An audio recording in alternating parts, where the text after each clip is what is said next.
사회적으로 핫한 이슈를 키워드로 알아보는 핫키워드 시간입니다. 오늘은 강지수 캐스터와 함께합니다. 안녕하세요. 안녕하세요. 네, 청년 실신 세대라는 말 들어보셨을 겁니다.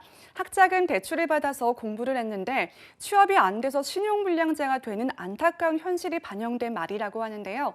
그만큼 청년들에겐 학자금 대출이 무거운 짐으로 작용하기도 합니다. 이와 관련한 정부의 대책 핫키워드에서 전해드리도록 하겠습니다.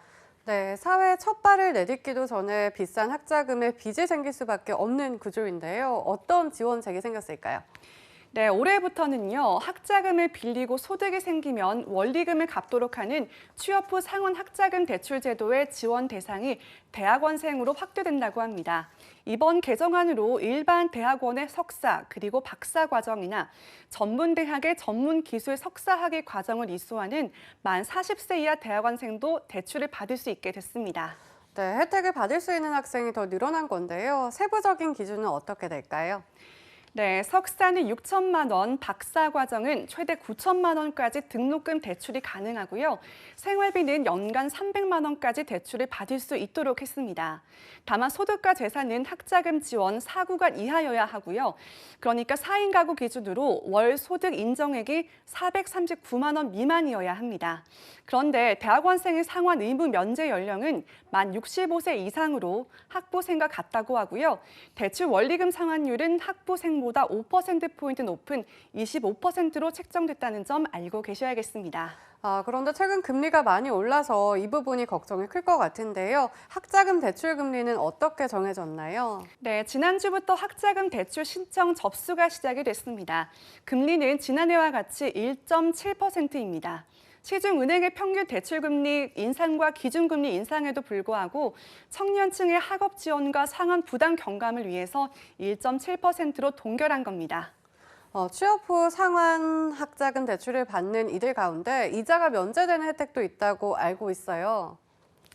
네, 취업 후 상환 학자금 대출을 받은 기초 차상위 계층과 다자녀 가구 학생은 올해부터 재학 기간에 발생하는 이자가 면제되는 겁니다. 그중에서도 저소득층 학부생은 현재 지원 중인 생활비 대출 무이자 외에도 재학 중 등록금 대출로 발생하는 이자도 면제되게 되는 겁니다. 네, 학자금 대출 신청이 필요한 경우 안정적인 대출을 위해서 기간도 좀 넉넉하게 잡아야 하는데 어떻게 하는 게 가장 좋을까요? 네, 학자금 대출이 필요한 학생들은 약 8주간의 학자금 지원 구간 산정과 함께 통지 기간을 고려할 필요가 있습니다. 그 때문에 대학의 등록 마감일로부터 적어도 8주 전에 대출을 신청해 안정적으로 대출이 가능한 건데요. 학자금 대출 신청은 학생 본인의 전자서명을 사용해서 한국장학재단 홈페이지 또는 모바일 앱을 통해 가능하다고 합니다. 등록금 대출은 4월 14일까지, 생활비 대출은 5월 19일까지 신청할 수 있습니다. 네, 또 청년들의 학자금 대출 상환 부담을 줄일 수 있는 대책 어떤 것들이 있을까요? 네, 교육부는 취업 후 상원 학자금 대출을 체납하면 청년의 상환 능력을 확인해 복잡한 신청 없이 상환 유예를 지원하도록 했는데요. 창업에 관심이 있는 대학생들이 부담 없이 휴학할 수 있도록 현재 2년으로 규정된 창업 휴학 기간을 제한을 없애기로 했다고 합니다.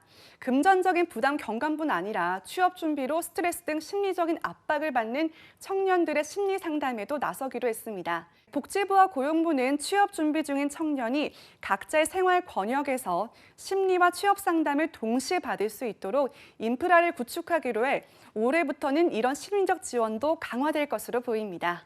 네, 어깨가 무거운 청년들의 재정적, 심리적 지원안을 살펴봤는데요. 실제적인 도움을 주기 위해 마련된 이번 정책을 바탕으로 청년들이 꿈꾸는 미래에 한 걸음 더 가까이 다가설 수 있길 기대해 보겠습니다. 지금까지 핫키워드 강지수 캐스터였습니다. 고맙습니다.